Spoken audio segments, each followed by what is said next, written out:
And we're live. I tried to buy a cooler today. Like, are you guys familiar with these Yeti coolers? That's what I'm into. I've heard of them, yeah. So I'm like, all right, I'm going to get a good cooler. I've had Coleman shitty coolers for a while. The worst ones with that, like, I don't know, they're shaped like a house and the top slides over. They don't seal well. And I'm like, I'm going to get myself a quality cooler and that'll be nice. And I'm like flying every weekend now and stuff. So it'll be nice to have a $250 for a cooler? Yeah. Dude. Yeah, you picked an expensive brand. That's a fishing cooler.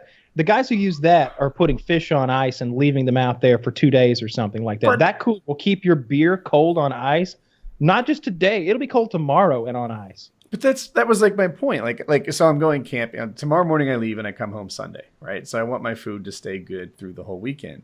And when I use a regular cooler, you just got to be careful because you're shifting from on ice to in cold water during the weekend, and not everything like your packaged stuff is okay, but your bananas are going to be soggy and like it'll ruin them. So I'm like, all right, I'm going to get a proper like Yeti cooler, but at $250, like, dude, yeah, I'd rather have a little bit of a soggy banana. These are the purchasing decisions that are keeping you poor people. Like, if you have a $250 cooler, no wonder you're not saving money. I don't have a $250. I'm going to whip out the old Coleman from 10 years ago, and I'll be fucking You're fine. making a big mistake. It is a fine cooler. I'm sure it is. I wouldn't buy it either, and every time I see it, I'm like, fuck that. That's just too much. Because think about it this way, Woody. You could get an AC adapter and put a refrigerator in your truck for that much. Dude, I could buy a pop-up camper for $750 more. Like, you know, the $250 cooler is just a wild spending decision. I called my wife. I'm like, honey, I came here to buy a Yeti cooler. I thought to myself, you know what? I've worked hard. I've saved some money. I'm going to get a Yeti cooler. I don't care if it's $75. I'm worth it. And then I'm like, $250? What the fuck? Like, this is, like, what the fuck? It was this big. It was like, and I called, and she's like, how often are you going to be using it? I'm like, I don't know. I don't know, but unless we move all of our food immediately from the fridge to this thing, we're not going to make for it pay for himself. It's just going to be a hole in our pocket. Like, I feel like I could buy a mini fridge and a generator for that much money. Like, it is a lot of $250 for a cooler. I don't get it. I don't get it at all. Buy a shitty cooler and just have a lot of ice on hand. Yeah, I don't know very much about them, but like it's definitely an outdoorsman's cooler, and specifically it's fishermen that I've always seen that like love this thing. And like I said, I think the deal is that, like, you know, this will keep your fish cool and on ice for like the whole weekend. You know, this is the top of the line cooler. I don't have any need for such a thing. When I need a cooler, oftentimes I will get that styrofoam $5 cooler at the gas station and throw a 12-pack and a bag of ice in there, and that's just the day's cooler. You know, like, I just don't use coolers that much. I'm thinking about Hitch. Oh yeah, I'm from like the south of like North Carolina, and there's a ton of people that are really big into hunting, really big into fishing, really big into drinking beer and talking about country music, and it's like a staple. Like, you're not the most redneck you could possibly be until you have a Yeti cooler. So these you gotta have your Carhartt. Gotta get your what is it? What are the boots? Your truck balls. Is it Johnson boots? No, it's not. It's what are those boots they always wear? It's not Timberland. It's not Wolverine. No. It's not Justin. It's Justin boots. Okay. Justin boots. It's Carhartt pants, Carhartt jacket. Got to have that cooler. Gotta get. Yeah, like so many people have like the bed in the back of their truck has the toolbox, and then their Yeti cooler right under the toolbox. It's like it's become the new thing. I don't know what to make of that, because I definitely love this. There's this concept of buy it for life, right? You know, or you guys have maybe not Hitch, but people have heard me say like buy it nice or buy it twice, right? That's the thing. And it's like you get this, man, you gotta really need a cooler. You gotta really, really need a cooler for it to be worth $250. If you're a fisherman, you're using it constantly. But if you're a fisherman, it makes a lot of sense.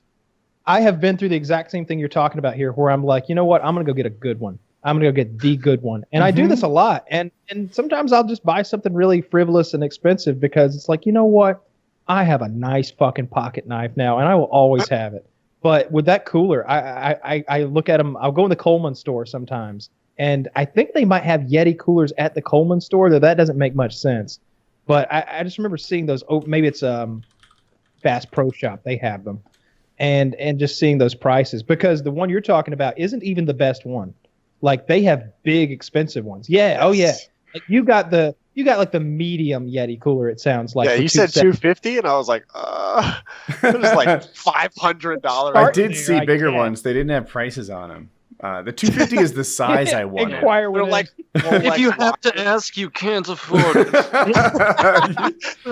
Dude, there's a website called thisiswhyimbroke.com, and I feel like the Yeti coolers belong on there. Like, what are you doing? Ambroke.com. Yeah, it's just a bunch of cool shit that you wish you had, and I don't know. I'm sure the Yeti fits in somebody's lifestyle and it's important. But fuck, it's.